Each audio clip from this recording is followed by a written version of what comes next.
I'm so excited to be here. I was in for the tail end of Portia, amazing Portia, by the way, and just so many good questions, and even just seeing what was in the chat. So hopefully, I can build on what Portia was talking about too, and maybe provide some additional perspectives. But I think everything she shared was just amazing. So excited to be here.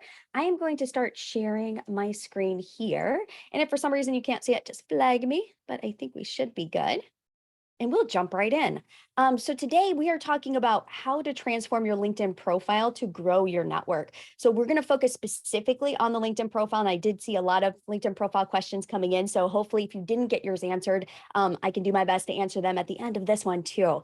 And it's really with the intention to grow your network. And I feel like that part is often overlooked. Sometimes people think about their LinkedIn profile as getting the next job, landing new clients, but not in terms of necessarily growing their network with the right people. Because when you do that, when you actually put in that hard work up front to grow your network, when the time is right, when you are looking for that next opportunity or that next client, you are ready, you are poised, you are already connected to the right people. You've already built that know, like, and trust factor.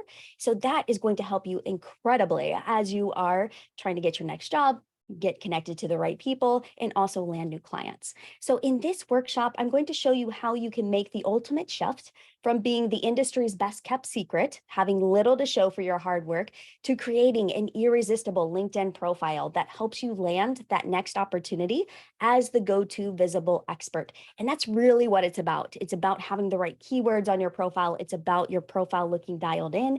This is really the space where people are going to find you when they are looking you up. It is the only professional network out there that is specifically geared to those of us who are trying to grow as professionals, land new clients, and really be in the mindset to do business.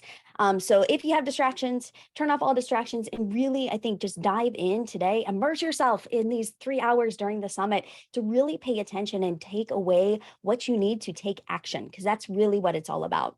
So when you're thinking about your LinkedIn profile, I kind of call this the let's script your intro party. So many people do not know about that little speaker phone that is right next to your name. So if you did not know, you actually have the opportunity to put a little message here. It doesn't have to be your name pronunciation, but if you do have a name that is difficult to pronounce, this can be a good place to put that. And what that little speaker phone does, if somebody clicks on it, they will hear a message. So if you go to my profile now and you clicked on that, you would hear a little message from me saying who I am, who I help, and I would love to connect. That is a great way to stand out. No matter if you are in a job that you love, doing work that you love, if you are looking for clients, if you are looking for your next opportunity, that is a really clever way to start building trust and help people understand who you are. So here's the challenge. All right. So you can take me up on this challenge afterwards. If you do, let me know because I would love to hear your audio introduction. So you would set a timer for 5 minutes. Keep it short. Don't spend too much time. Choose a greeting for your intro. So I will mention it later, but I'm based on Oahu in Hawaii. So I say aloha just because that immediately pulls people out and they say, wait a second, she's not saying hello or hey. So that is a really fun intro and a greeting for me, for my intro, to let people know where I am. And then say your name. So especially if your name is difficult to pronounce or people aren't sure how to say it, make sure to say it clearly. Then let people know who you are and whom you help. I know Portia mentioned some of this too, but that's really, really important to get across so people know that they are connecting with the right person who understands them and how you can help them. So from there, you want to think about a call to action. The calls to action on LinkedIn are very, very important. You're always driving people to connect with you, to get to know you, to check out something that you shared that's of value. So it's all about calls to action. Do you want them to connect with you or do something else? When it comes to your audio intro, I tend to say leave it light. I would not say hop on a free call with me or something that feels kind of pitchy or salesy. We want to avoid that on LinkedIn, but inviting them to connect with you is a great way to kind of get things started and let them know you are open to connecting. So to do this, you would actually have to go to your mobile device and record. So make sure you have LinkedIn on your mobile device, go to that profile section and you will see the option to edit it there. So you want to make sure to keep it to less than 10 seconds and then you can update it anytime. So I like to review mine probably every 6 to 12 months and just make sure that I like the way it sounds. If there are any changes that I've made to my business or my services or my offerings, then what I will do is I will update it at that point. And it's so easy to do. So I challenge you, if you take me up on the challenge, let me know and I will check out your audio introduction. All right, so why are we here today? Kind of transitioning a little bit. Many of you are probably either like a seasoned expert who is navigating a career pivot. Maybe you're scaling your business. Maybe you're just looking at LinkedIn as a place to accelerate your results. You want to grow your business, get more clients, attract opportunities. I think that's a reason why a lot of people come to LinkedIn is like, okay, I've been on LinkedIn probably the last time I was looking for a job. I kind of need to get things going on LinkedIn. I want to make it work for me. How do I get started? I have a lot of experience, but how do I make sure that that comes across on my profile? Or maybe you're a thought leader. So you are really interested in getting your message out and you are excited about the challenge to grow your presence on LinkedIn. And you know it takes a solid network to expand your influence. It's not going to happen just by sharing content. It's going to happen by the people and the relationships that you develop on LinkedIn. Or maybe you're a rock star professional. So you love what you do. You're in a job working at a company that you love, and you want to just make sure that you are taking charge of your professional journey. And it's really important to you to invest in your personal brand because you never know when that next opportunity is going to come, either at the current company you are working in or maybe at a future company. And optimizing your profile and being proactive is really important to you. And you really want to make sure your LinkedIn profile is dialed in. And so if you are in either of these different circumstances, I think this is going to be a really fun presentation for you. So here's what you're going to learn today. First of all, why your LinkedIn profile is your personal brands. We're going to go a little deeper about personal profiles and personal brands, and then the power of a strategic network to scale your impact. So how are you going to go from where you are today to where you really want to go long term? And then the experience, the magic of attracting opportunities. So whether that's a job, whether that's just collaborating, maybe you want to connect with more peers, colleagues, maybe you are looking for a job or clients, whatever that is, how can you use LinkedIn to do that? And how can your profile set you up for success? And then how to get started on LinkedIn with exactly what to do next. So after today, you're probably going to have so many takeaways from all three of the speakers, but what can you do moving forward to make progress on LinkedIn? So whatever your intention is for being here today, I just wanted you to know that I fully support you. So this is my family, me, my two little kiddos and my partner, and we do live on the island of Oahu. So the North Shore of Oahu, if any of you are familiar, it is where all the surfers live and, you know, these famous surf breaks right down the street. And yes, I do surf. People tend to ask, do you surf? Yes, I do. But we didn't start here. It all began with my 30-day job a day challenge, which actually happened 10 years ago. I'm like, oh goodness, dating myself here. When I really started getting serious about LinkedIn. So this is me, yes, truly sitting at my desk very early in the morning, different hair.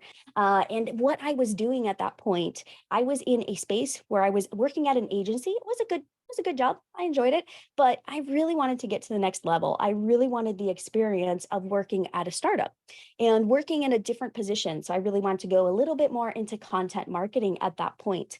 And so what I did every single morning, I would get up at 4:30 a.m. So yes, very, very early. And I would spend some time before work on my computer using LinkedIn to search for opportunities. So I was using it as a job seeker. And then what I would do is I would apply for the job. So I'd tailor my resume. I would also tailor my LinkedIn profile. So I would make changes to my profile based on the job that I was applying for. And then I would also kind of take it a step further. I'd submit the job, submit my resume, profiles attached as well. But I would look for the decision makers that were inside of the startup. Keep in mind, it's a startup. It's not like a massive organization where I don't know who I'm reaching out to and if they are the right people. I was looking at startups. So I would guess who I would be reporting to inside of the startup. And I would reach out to everyone. So I would guess, I'd like reach out and say, hey, by the way, I just submitted my LinkedIn profile, my resume. I'm so excited. I would do a little bit of homework about the company so I could actually tailor my pitch accordingly. And that actually resulted in me having, within 30 days, I had 3 phone interviews, and one of those actually turned into an in-person interview. Within 2 weeks, like before I hit that 30 days, I was already on my way to that in-person interview and I had landed the job within that 30-day span. So it was really, really powerful. But the biggest thing was that the person who hired me, he said, "Mindy," he's like, "You're young." It's like, "You don't have experience, but you know what sets you apart from the other candidate that we were seriously considering was how you reached out to me on LinkedIn." He said, "You did something really clever." And he said, "There's something about the way that you thought through your approach and kind of how you pitched me. And we want that type of thinking at our organization." And so that really got me thinking, this LinkedIn thing is pretty cool. Like, how can I actually do more of this LinkedIn thing and help my friends, my colleagues who also were looking for their next opportunity? So that's where I really started getting into the weeds when it came to LinkedIn and realizing it was not just a place to post a profile and kind of hope that recruiters or headhunters would find me. It was a place where I could also be proactive and actually chart my own path. And that was before people were really using LinkedIn in this way. So since that time, I have personally written more than 100 profiles. So yes, I have done a lot of profile writing over the years and taught thousands more to DIY. I've also helped scores of my clients fill their sales pipelines via LinkedIn. So how to do it without being salesy or automated or spammy. And then I've also coached hundreds of leaders to go from that best kept secret to the go-to expert in their niche on LinkedIn. So I feel like I operate at the intersection of sales and marketing and really helping people with their personal brands, which is so fun and so rewarding. So 95% of my own business does come from my LinkedIn network. So I do practice what I preach. I spend a ton of time on LinkedIn, but not as much as you would think. Like I would say, I spend more effort than actual time because I had built up a pretty solid base on LinkedIn. I spent 10 plus years in LinkedIn marketing and sales. So, really, since that time at the startup, I have pivoted and worked much more on the LinkedIn side of things. That's where I'm most passionate and what I really, really enjoy. And then I've helped my clients generate more than 20 million in sales via LinkedIn programs. So to me, LinkedIn is really powerful when you actually crack the nuts and kind of get the sales and marketing working together. It's not just about looking good. We're going to focus on profiles today, but it's also about getting new opportunities. And for those of you who are looking for clients, getting new clients. So my entire professional life changed. It started the moment I chose to really value my LinkedIn profile and then also my network as priceless. The two of those are the secrets to LinkedIn. People can tell you you can hack the algorithm, you can post content, creator mode is awesome, I use it, but that is not really what the heart of LinkedIn is. It's really about your profile and your network. It's about the relationships that you are starting on LinkedIn. That's where the success comes. And you can't necessarily shortcut that. You can learn a lot of hacks and tips and tricks today, but you actually have to start living it. So every single day, every single weekday, you are logging into LinkedIn and you are actually putting these things into action. That's when it really starts to happen. So, a couple of things to keep in mind as we're going through today. First of all, getting out of your own way. I think a lot of us have a mental hurdle when it comes to LinkedIn. Sometimes it can feel really difficult where we are just like, LinkedIn is so hard. I'm not exactly sure what to do. I've tried this and that and it still hasn't worked. Maybe I'm just not cut out for LinkedIn. Really, it's about getting out of your own way and getting out of your head sometimes and just acting like a human. It's like, okay, well, how would you act in real life if you were going to a professional event?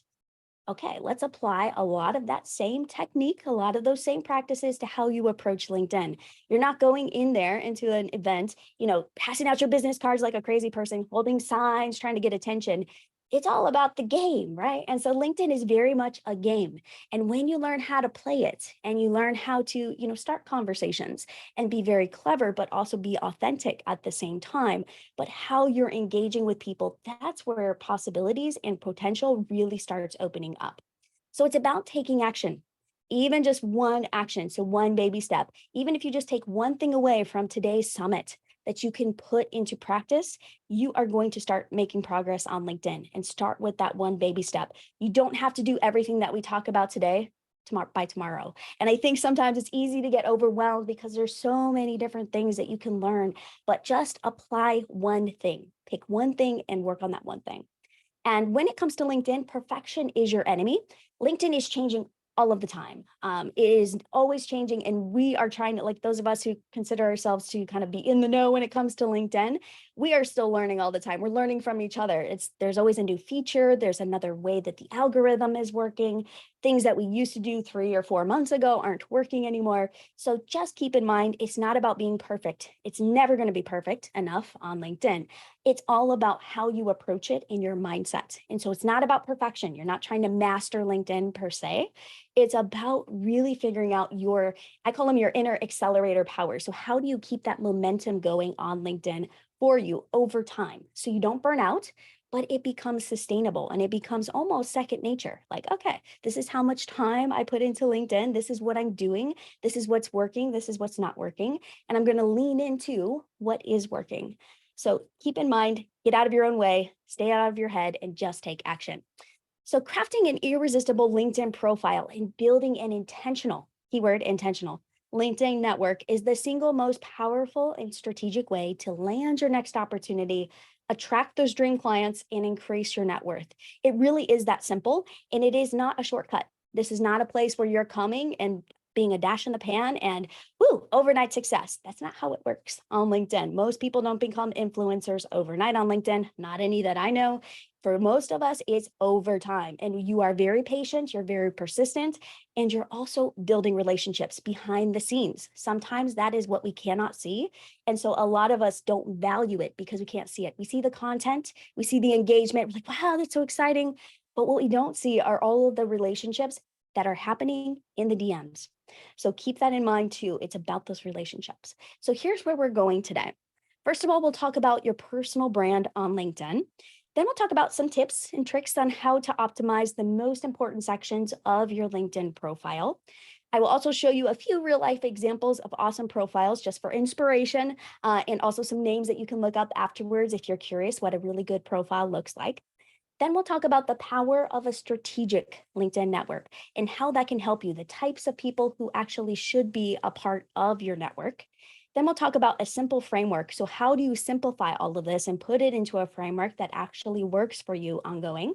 And then time at the end for Q&A. So I love Q&A too. I feel like that's where all the magic happens. We can have that back and forth dialogue. So please put your questions into the Q&A section so we can address them at the end. All right, so strategy number one. Your LinkedIn profile is the foundation of your personal brand.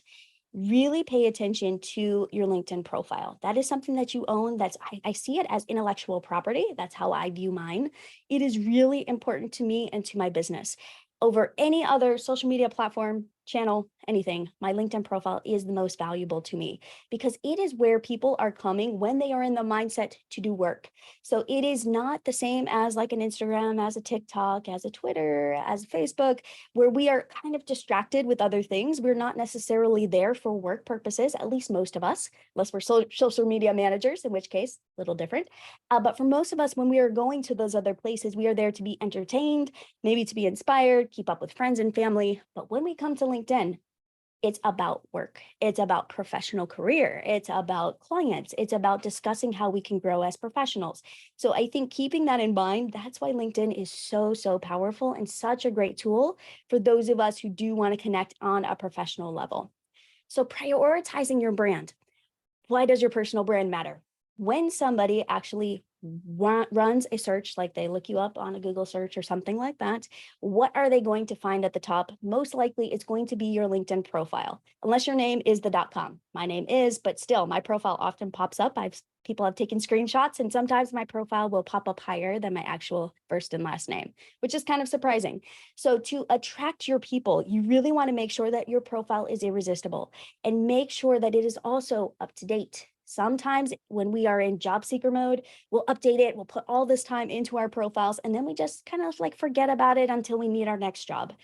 That's not how we want to approach our LinkedIn profiles. We really want to treat it as our live personal brand. Like it is a living thing. It is something that should be in the now and it should be current. So I recommend that people do look at their profiles at least every 3 to 6 months, just to make sure there's nothing that has changed, because you really want to make sure when people search for you that what they find is accurate and up to date.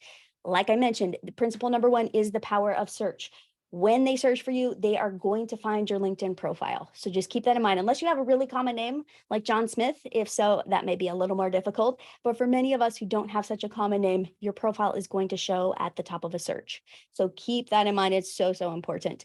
Principle number 2, you want to know your people. So LinkedIn is, I've mentioned this before, but it is the place where professionals are in the mindset to do business and network professionally.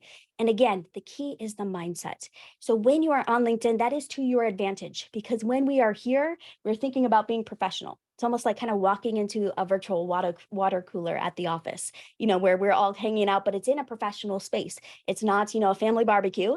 It's the professional space. It's the water cooler. We want to talk shop. We want to talk about our work, what is meaningful to us, what's happening in the industry. So that's why we want to pay so much attention to LinkedIn versus other channels. So Chris Edwards, just kind of sharing a case study. He has an excellent profile, by the way. So if you want to look him up, feel free. He's amazing. But he and I worked together on his LinkedIn profile, and he was really looking for his next opportunity.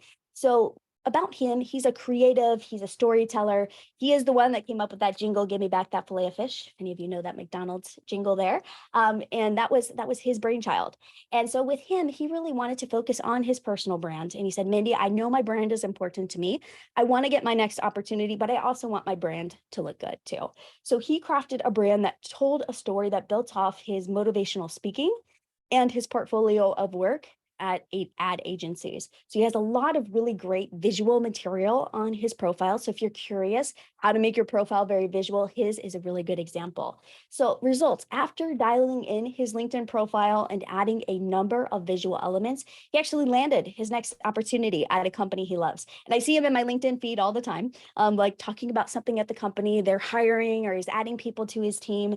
And it's really exciting to me to see how he has built on his LinkedIn profile. And it's not like he has to spend hours a day on LinkedIn to make it work for him, but he's still active. This was, I would say, about 18 months, 2 years later since we worked together. And he's still active on LinkedIn and still making progress and building on what we built together on his profile. So whether it's helping to elevate the sales profession, whether you're teaching people how to write a book, or maybe you're showing up as a subject matter expert for your company, when you are building your personal brand on LinkedIn, it's really not about what experiences you've had, but it's how you weave together your story. When we come to your LinkedIn profile, it's about the story that you're telling, and we want it to be engaging. We want people to understand where we've come from, why we are here, what we're passionate about now. And I love this quote from Steve Forbes: "Your brand is the single most important investment you can make in your business." And if you don't have a business, then in your career, you can kind of fill in the blank there.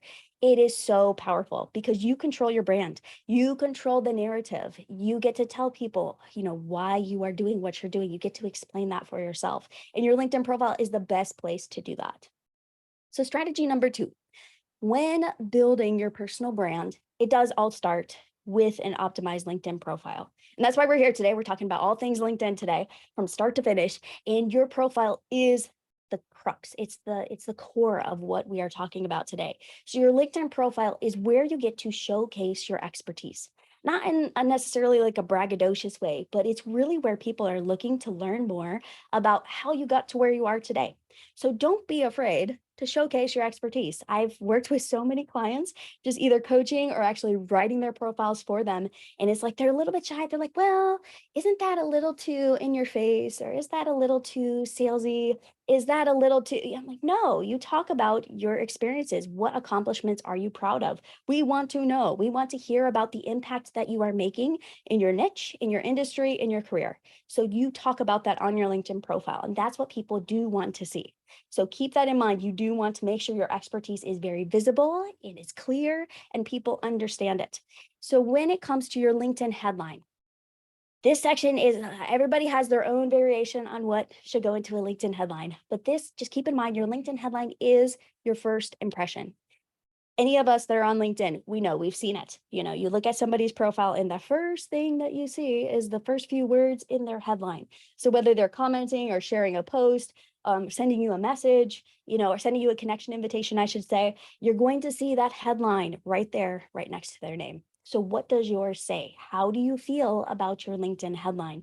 Because this is really what is going to attract people to you or push them away. When you put thought into your LinkedIn headline and it doesn't feel like a sales pitch, or it doesn't feel like incredibly boring, like your job title at a specific company, which is very boring, then it's going to attract the right people. So think of this as your first impression. What are people seeing here? And that example that we are seeing here in the slide is not a good example because literally it just tells us his job, head of growth at Early Bird, sorry, Tim, and co-founder at Inlytics hiring. Okay, great. Like, unless I was looking for a job at his company, I wouldn't reach out because there's just not enough there for me to understand how he's going to help me. It feels very, very focused on him. I want to know who he serves. I want to know what he does. I want to know what his mission is. Like, there are some other elements that are missing from his LinkedIn headline.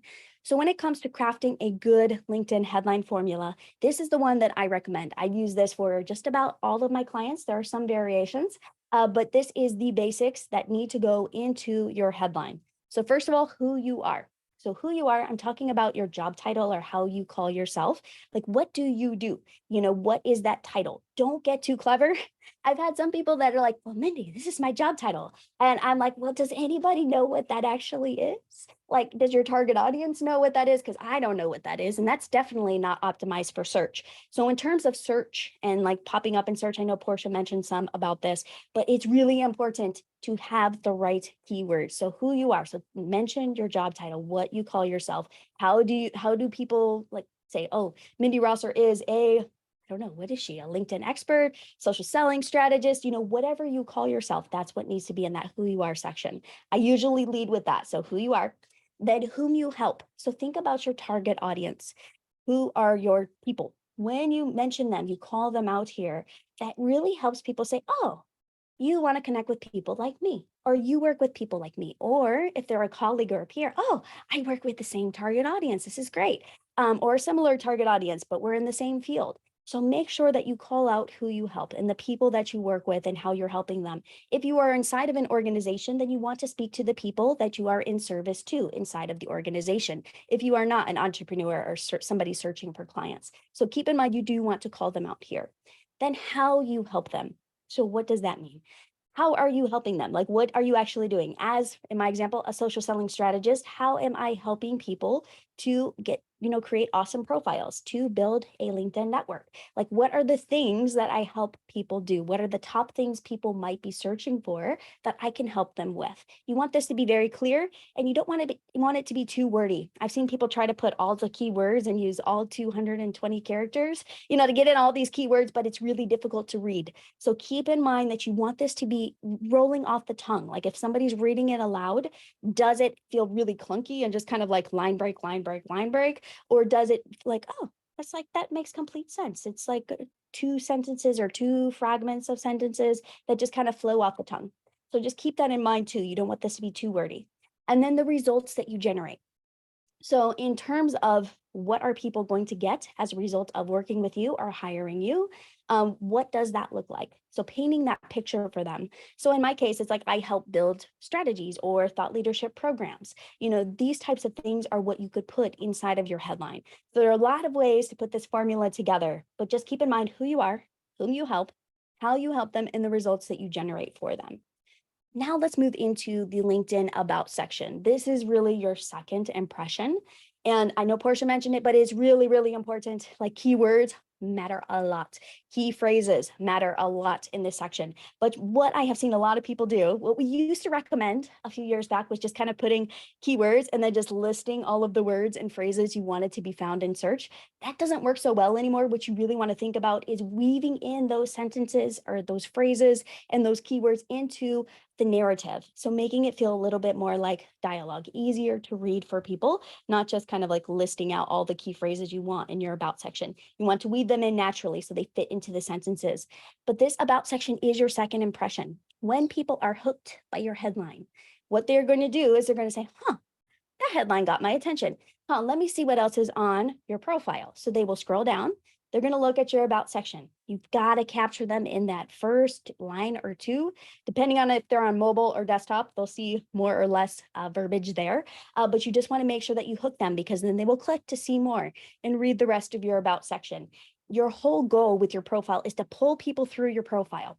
So for those of you who are familiar with a landing page, when people land on a landing page, you're trying to grab them with that headline, and then you're trying to pull them through so they opt in, so they connect, so they want what you have. The same thing with your LinkedIn profile. You want them to feel like reading your about section is almost like a story. It's your narrative. It's how you got from there to here. And there's a common thread that ties everything together that is woven into your about section. So you want to make sure that it really does speak to your target audience. Some of you are going to have more than one target audience. So you want to make sure that you are speaking to both, but prioritize one. A lot of times it's easy to say, well, I serve this audience, or I am in corporate, but I also have a side hustle. So think about the types of people you are connecting with now and who you want to connect with moving forward, and focus on them initially, but then, speak to your other audience as well. Put in another paragraph for them somewhere in your about section that speaks to them too. So when it comes to your about opener, the opener is critical because they won't read the rest if they don't like what's at the top. Your opener should be something that grabs attention. So this could be a question, it could be a profound statement. You could start telling a story here, but really it's about, how do I hook them? So if you've ever told a story or read a good story, there's usually an opening line that grabs you and you're like, oh my gosh, you just like pulled me out of my head and into this story. That's what you're trying to do. That's what you're trying to elicit. That reaction is what you're going for in your about section. And then I'm not going to talk all about what goes in the middle. A lot goes in the middle. It's more about your story and talking to that professionally, of course. But then at the very end, you want to make sure that you have a really great call to action. So calls to action, I've mentioned it multiple times. Like we had a call to action in the audio introduction.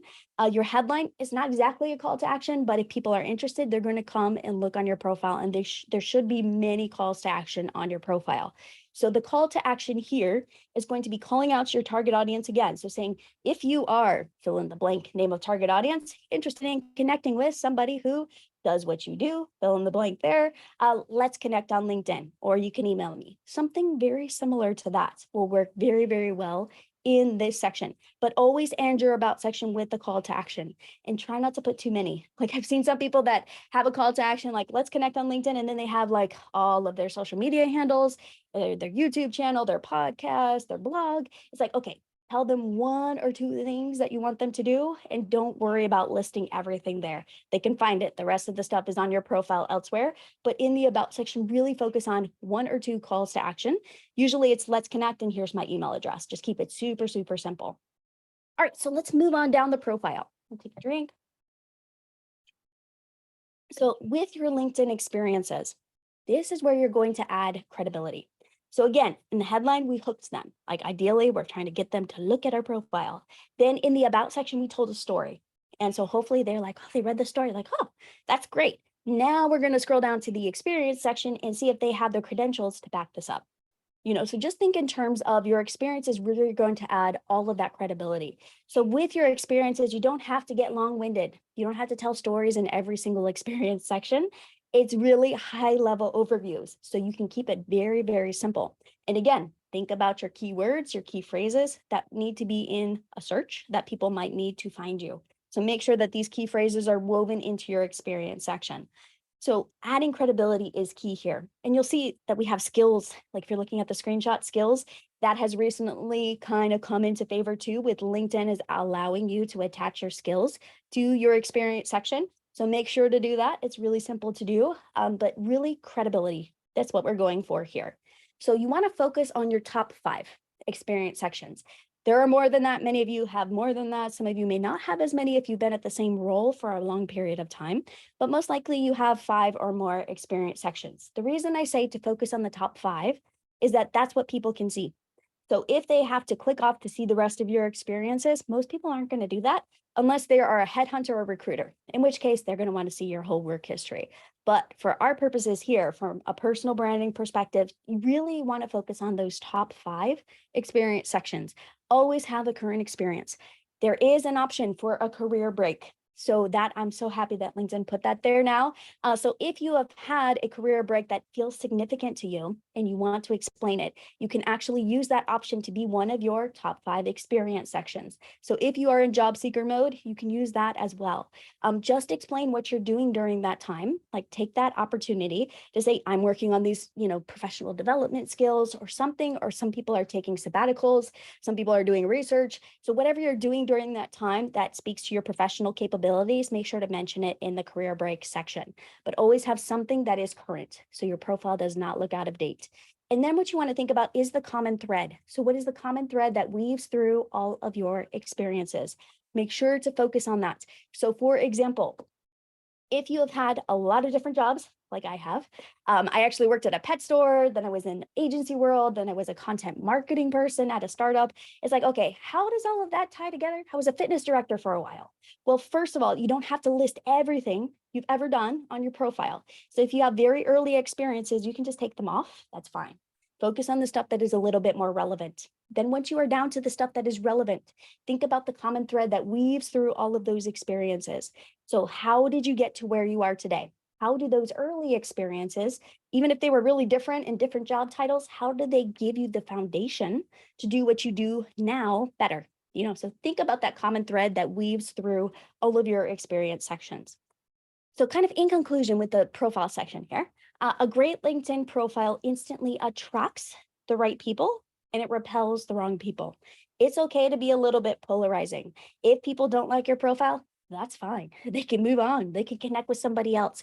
You really want the people that you want to have in your network to come across your profile and say, definitely going to connect with you, or you're an interesting person to talk with, or let's get connected, let's have a conversation, let's have a coffee. So that's what you're going for with your profile. It's okay if it's a little bit polarizing. So these are also some additional examples. If you want to look up Candace and Bridget, they both have excellent profiles. They're a little bit more on the entrepreneurial side, so just kind of keep that in mind when you see their profiles, but they have very good, robust profiles with a lot of visual media that you can check out after this as well. All right, so thinking through which section of your LinkedIn profile are you going to work on next? You don't have to share this in the chat because I know the chat's going to be going, but if you want to, feel free, but at least make a note for yourself what you're going to work on next. So many good tips in the presentations today, so pick something that you are going to fix on your profile, whether it's your headline, your about opener, maybe it's like adding a call to action, or maybe just looking at your experience sections. And I love this quote from Seth Godin. Marketing is no longer about the stuff that you make, but about the stories you tell. And this applies whether you are a marketer for a big company or whether you are marketing for yourself. Because no matter whether you are an entrepreneur, whether you are a business professional, no matter what your role right now, you are still marketing yourself. You're always marketing your skills. You're marketing your own personal brand and what you stand for, what values you represent, what do you bring to the table. And it's about telling that in a way that feels like a story and in a way that resonates with your audience. So it doesn't just feel very stale. Like I think of like a very outdated resume where it's just like bullet points, it's like, that's what you do not want on your LinkedIn profile. It's your story, it's your professional story, and treat it as such. All right, so moving a little bit away from the profile now, we're going to talk about your network. So your strategic LinkedIn network is your most valuable asset on LinkedIn. It's really where the opportunity is. Some people realize this, some people do not. And when you view your network in this way, you are going to notice like so much opportunity with the people inside your network, whether you want to have a small network and go deeper with those people, or whether you want a larger network. You get to choose what your network looks like. But the key is you want to be strategic. You want to be intentional. Everybody who is inside your network should be somebody that you looked at their profile and you said, yes, I want you inside my network. I can see some mutual benefit either now or in the future. If you did not approach your network building that way and you just kind of we've all gone through our phases. I used to listen to people who are big fans of LinkedIn open networking. So for a short period of time, I led a lot of people into my network who really had no business being part of my network. I didn't care what they did. They didn't really care what I did. And we were just adding to each other's numbers. That is not a strategic way to build your network. I've had to go back and kind of prune my network to get rid of some of those because it just did not feel in alignment. So it is so important to be strategic when you are growing your network with the right people for your business or for your career. you are going to notice the benefits of that. You are building a foundation. So whether you need a new opportunity now or later, it's going to be there for you because you have put in the time to grow your network.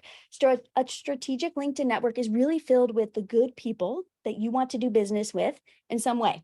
Whether you want to work at their company, whether you want to hire them, maybe you want to work with them on a client basis, whatever that is, you want to do something professional with them in some way. And it could be good enough to just be connected. It's not like you have to go crazy deep with every single person that you're connected to on LinkedIn. It's, using common sense too, but a strategic LinkedIn network, like who do they know that they could connect you to? You're thinking in terms of networking and getting connected and building professional relationships. So when I think of a healthy LinkedIn network, this is what I think about: the types of people that should be in your network. So, first of all, industry experts and leaders. I love having them in my network. First of all, I like following their content. And if they're open to accepting a connection invitation from me, that gets me pretty excited too. Because then there is now, like Portia mentioned, that open dialogue. We can have that messaging back and forth. So that is really, really powerful. So getting connected to industry experts and leaders should be a priority for most of us. Then also contractors and freelancers. So some people are like, huh, Mindy, I need like these in my network. Yeah. And you're like, well, Mindy, aren't they just going to pitch me and sell me something? Not necessarily, not if you get the right contractors and freelancers in your network. I really like having them in my network because there is always somebody who comes to me that says, Mindy, do you know somebody who does fill in the blank? And I like to be the connector. I like to be the person say, oh, I actually know three people, and here's what each of them are really good at. I'm happy to connect you. When you get to be that connector, when you're kind of like the hub of connection and you are connecting people with each other, it is super powerful because the benefits of that, selfishly, are that you're going to get more business or more opportunities. And then unselfishly, you're paying it forward. You're helping other people do good business. LinkedIn loves that. So keep in mind that contractors and freelancers, the right ones, are good to have in your network. Get to know some of them too, especially ones that you might refer out to moving forward in your business or career. Then colleagues and peers. This one's the easy one. So if you're looking at your network and you're like, huh, no, where do I start, Mindy? I have a very small network, or I'm just kind of getting back into my LinkedIn groove. Colleagues and peers are awesome. I really like connecting with people that are in the same space, similar space. For me, I connect with a lot of entrepreneurs, business owners, people who have online programs, online courses, and it's really easy to connect with them because we likely follow some of the same industry experts and leaders. We're also probably part of some similar communities and groups. So it's really easy to reach out and connect with them saying, hey, we're both in this same group. It would be great to be connected. What are you learning from that group? It can be something super simple like that. So colleagues and peers, make sure you have, I would say the biggest portion of your LinkedIn network, if you're thinking in terms of percentages, should be at least 50% colleagues and peers, people in your space, other people that you've connected with over time that you would consider to be peers. Then for those of you who do any business development, sales, or if you're an entrepreneur, leads and prospects, that's also a very important category. Reaching out to them and adding them to your network is a lot trickier. So we're not going to go into depth into that today, but just keep in mind, they're really good to have inside of your network because you have that open stream of communication. Sometimes people take leads and prospects, sometimes take years to go through the entire sales process. You may get connected with them, and then 3 years later, they reach out and say, I'm ready. And that happens to me all the time. It's so funny. I'm like, oh, yeah, I guess we connected some years back and now you're a lead or a prospect. Okay, cool. Let's do business together. So you never know. So keep in mind the long game, not just the short game. Then clients and customers. So if you have worked with people over time, people that you've worked with, as a client, a customer, anything like that, make sure that they are part of your network. Sometimes we forget to add them. So if you have any, like, oh, Mindy, I have a customer list of like 100 people that I've worked with over the past decade. Great. Now is a good time to reach out and make sure you're connected to all of them on LinkedIn. Check in and see how they're doing as well. So there are so many different types and categories of people we could add to our network, but having a really good blend of these different categories will help you understand what a healthy network looks like and how to do it for yourself. So keep in mind, a bigger LinkedIn network is not necessarily a better network. I have worked with a number of people who have come to me and they're like, Mindy, I have 28,356 people on my network and I'm posting content and getting like a half dozen likes. Like, How many of those people are actually a good fit? Like, how did you build that network? So just in like having a bigger network, you think, oh, that's necessarily going to be better. It's not. If the people that are inside your network are not the right people, it is not going to help you. It's going to drive your engagement rate down, and it's not helpful on the back end either. So really think about a better network. Are the people inside your network really intentional? And like, are they people that you want to be connected with for the long run and moving forward? Sometimes it's good to do a little bit of a pruning and get rid of some old, old connections that you're like, there's no reason for us to be connected anymore. And sometimes it's better to just say, okay, from this point forward, I'm going to be intentional about the people that I add to my network and approaching your network growth from that way. So this is Christy Bridges, and we have worked together, I think, almost 2 years now. She's a marketing agency strategist, consultant, podcast host. And with her network, the way she approaches it, she likes to strategically reach out to invite about 100, sometimes it's less than that, like 80 to 100 connections each month to join her network. So she's looking for about 80 to 100 people every month to join her network. And these people are actually in the prospects. Most of them are leads and prospects or industry leaders category for her. And the result is that she has had 30% of these very cold prospects reach out and say, yes, I am excited to be connected with you. Fantastic. They've accepted her connection invitation. 90% of them actually respond positively and say, I would love to have a call with you, which is incredibly high. If you are curious about the numbers, that's really, really good. And then she averages about 6 to 10 calls with her perfect prospects every single month. And she actually interviews her prospects on her podcast. So she's featuring them, which gives her a great non-salesy way to have that initial conversation. If it's a good fit and they want to work together after that, great. If not, then they had a good conversation and she has another lead and prospect in her funnel that knows they can reach out to her at some point in the time when they need her services, or if they want to recommend her to other people too. So you can see that this is a really strategic way to approach that network growth on a monthly basis. It's just think about who you want to add, write a good connection invitation, and then pay attention to the numbers and the results that you're getting. All right, so kind of wrapping it all up here, I love this quote from Zig Ziglar. You can have everything in life if you will just help enough other people get what they want. And I think this mindset, as simple as it is, applies to LinkedIn in such a big way. When you are on LinkedIn, not just to get, like, well, I need all these clients or I need all these opportunities, I'm just trying to take from LinkedIn, you are not going to get the results. When you pay attention to LinkedIn and say, how can I serve my network? How can I help other people? How can I be a connector? How can I share a piece of value or some valuable information that would inspire people in my network to take action and get results? That's where the power in LinkedIn comes from. It's about helping other people. And when you approach it with that mindset, the world is your oyster.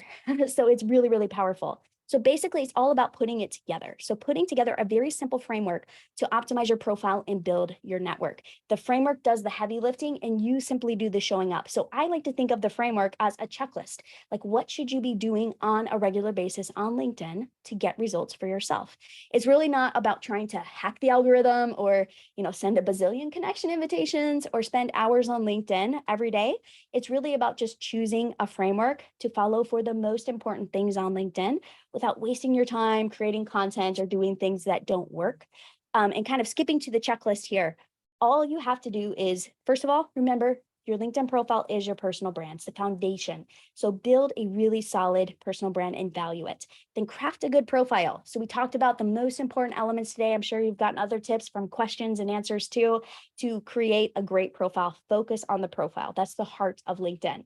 Then start attracting opportunities, really thinking about your network and how you're going to respond to people in your network. And then choose that framework. So create a checklist, just like a simple checklist. It could be 5 things that you're doing every single day on LinkedIn, every single weekday. It doesn't have to be weekends unless you want to, that will actually get you the results that you want. All right, so it is time for Q&A. So I will stop sharing there. And if you would like to connect with me, there's my website if you want to check it out. I love to connect on LinkedIn too, so feel free to send me a connection invitation. Just tell me where you saw me and I'm like, oh, okay, great. And then, excuse me, there's also my email address too, if you would like to reach out. So I'm excited to connect with all of you and answer any questions that you have. All right, that was fantastic, Mindy. I also put in the chat your LinkedIn profile guide with the training, the downloadable. So if Perfect. anybody wants that, the link is there. I'm actually going to put it in one more time. So go ahead and get that from Mindy. All right, Mindy. So we'll just kind of go in and we'll kind of throw these questions right at you. So the Sounds first good. one is from an anonymous person. Interesting about audio intro. Any stats on how many LinkedIn users are clicking on others' audio intros? No, as of now, I don't know if there's a way that they are tracking those. They may add that as a feature at some point where we can actually see the analytics of how many people are clicking that. I usually just it's kind of an end of one experiment that I have tried, and people will mention to me, oh yeah, I love your audio introduction, but there's no like tracking clicking that I know of that can actually track that. All right, perfect. There was a lot of questions that came in about the speaker kind of button to put on your profile. So people were trying to figure out how can they find it. Okay, so for the speaker button, pull out your mobile device. When you go to your mobile device, try to edit your opening section. So like that top section in your LinkedIn profile opening, you should see a section that says add name pronunciation. Keep in mind that you have to do this from your mobile device. You will not see that option on your desktop. So make sure that you go there and look at it on your mobile device and look for the add name pronunciation section. All right. So Martin wants to know, this goes back to the beginning when you were talking about your like job search. If you change your profile per job application, how do you keep track of the profiles? Oh, okay. So that's a really good question. So changing it per job position, basically what I was doing over time, over that, 2 weeks or so while I was getting those interviews, was I was really thinking it was getting better and better and better over time. So it wasn't like I was taking a lot away and totally changing the whole profile. It was more like, oh, okay, I really want to be open to social media marketing jobs and content marketing jobs. And I realized I didn't have a lot of content marketing stuff on my profile. So what I did was I added more content marketing, but I didn't necessarily get rid of all the social media marketing if I was applying for a job in that realm. So really it was adding more to the profile and making it more robust over time, versus trying to keep track of the profiles that I was doing. I did change all of my resumes though. So I had different resume versions for like I had a content marketing version, a social media marketing version, like a manager version. So I had several versions of resumes, but the profile per se was more just robust, I would say, over time. Perfect. All right. So Sandra wants to know, should your LinkedIn resume match your regular resume exactly? Excellent question. Okay, so you want to make sure your dates, like if you have dates on your resume, what I tend to recommend on LinkedIn profile for dates, I don't always put like month and year. Sometimes I'll do year to year if that makes sense, just because I feel like it looks a little bit cleaner. So maybe you do year to year on your LinkedIn profile and month and year on your resume. Just make sure that the dates match. I have worked with a number of clients, the dates didn't match anywhere. And I'm like, okay, what are the correct dates? I have no idea. And we need to make sure that the dates match, because if there's a little bit of a discrepancy there, that could not be favorable for you. So make sure the dates match. What you want to be thoughtful about though is you don't have to have your experience sections, your LinkedIn profile experience sections does not have to match exactly the copy that is in your resume. You don't want it to necessarily. So the difference between the two, with the resume, you want those bullet points. You want to make sure it's easy to scan, that it gets through the ATS, all of that good stuff. But when it comes to LinkedIn, you want to write high level overviews. So you're kind of taking all of those bullet points and you're summarizing them in like a short 3 sentences. So a very short paragraph where people can easily scan that and see that on your LinkedIn profile, and then just focus on all the fleshed out bullet points, all the stats, all of the really like nitty gritty stuff on the resume. So the two work together, but they are going to look very different. All right. So Toby wants to know, should we delete old jobs? As in, I have a role on my profile that was early career because it was in an industry I might get with a good role. Does it have value or just noise? I would say most of the time, just noise, especially if you have a lot of other jobs that are much better looking, that are a lot more like current. I would get rid of the old stuff. If you want to include it, save it on your resume. If you are applying for jobs, I'm not sure like your situation there, but make sure it's on a resume. Make sure you still save the description and such elsewhere. But you can remove it from LinkedIn. On LinkedIn, you really want to focus on what you're doing now, and so people do not expect you to have every single role you've ever had on LinkedIn. They do expect to see like your career trajectory. So if that role was really critical to your trajectory of where you are now, maybe consider it, leaving it there. But if not, if you're like, "Eh, nobody really cares, it was really early career, and you have other stuff to kind of overshadow it, then just focus on what you're doing now in the more recent history. All right, perfect. So let's see. I've recently launched my business and I'm still figuring out how to show the results I'm generating. Should I make up the results or leave it out for now? Leave it out for now. Like, if you don't know exactly what the results are going to be, that is a really good question. I would leave it either a little bit more vague. Like if you know what you would tend, you're like, okay, this is what I'm expecting to generate.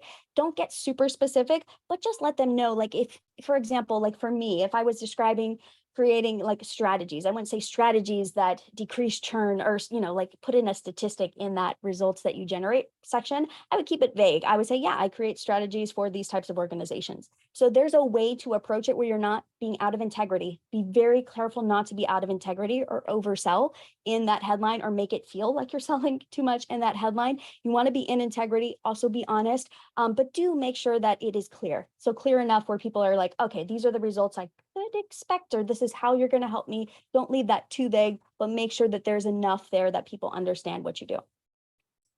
Awesome. All right. So I'm going to go over to Brian really quick. He wants to know, how do I not show how old I am? Is it okay to leave off dates from school and experience if I'm worried about age discrimination? Oh, I'm so glad you asked the question, Brian. So yes, leave the dates off. For education, the only time I recommend people leave the dates in the education section is if they are fresh out of college and I'm worried they're going to look too young.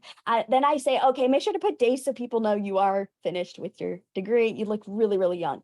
So in that case, leave the dates on. But for those who are more concerned about, aging and stuff, and we don't want to have discrimination there, please leave the dates off. There's no reason to include them. The only other thing to think about is if you have had education and maybe you've recently done like a master's or an MBA or something, or maybe you did like a course at Harvard that was recent, you could add that there and put the dates there if you wanted the dates there. But for your initial like bachelor original degrees, I wouldn't worry so much about dates there. I'd take them off. Perfect. All right. So Rebecca wants to know, what's the best way to create the LinkedIn banner? What should and should not be included on that banner? Oh, I love talking banners. Okay. Canva is your best friend. I'm sure a lot of you know what Canva is, canva.com, canva.com. That is a great place to actually create your header. If you want to keep it super simple, what I would put there is if there's an image of you in action. So if you have done speaking, if you like taking a picture with a group picture or maybe a company photo with a lot of people and you're in there, something like that, that just makes us feel connected to you and see you with other people, especially since the pandemic. I've noticed that this works really, really well in that section. So a picture of you in action, doing what you do at work would be ideal, or volunteering, something like that is awesome. If you want to, kind of get more creative and you want to design something for yourself, canva.com, you can actually plug in your dimensions there. I don't know them off the top of my head, the LinkedIn header dimensions, and you can actually create something. You don't want it to be too wordy. So make sure that it is more image focused and not too distracting. It needs to work very, very well with your profile photo. So it is going to be kind of like situated on top of it. So make sure it's not too wordy, and any wording should go in the opposite side from your profile photo. So if you do have like a mission statement or something very short, I'm thinking in terms of 6 to 10 words max in that section, and make sure the verbiage isn't looking very wonky and very large. All right. I think we have time for just one more question. And Okay. I'm going to kind of go down because a couple of people are asking the same question. So I'll kind of fuse them together. Any insight on gaps in your resume? How do you incorporate a career break in your profile or experience? Yes, for gaps in your resume, I think it used to be, I used to tell people, make sure you have no gaps. Like, let's fill it in with something, like anything, like side work projects. So I still like that idea. Like, if you have done like some freelancing, a lot of people will take on side projects in between jobs, or they'll do professional development or take courses or something to prepare them for that next job. What I would do is I would explain that time. So use the career break feature on LinkedIn to actually put that into your profile and then explain what you did during that time. If it's not too long of a career break and you're like, well, Mindy, it's only maybe 2 months and it doesn't really make that much sense to put in career break for 2 months, then in that case, maybe just leave it off and it's okay. But ideally, like if it's a significant, if it's 6 months plus, I would make sure to explain it with using that career break feature on LinkedIn in the experience section.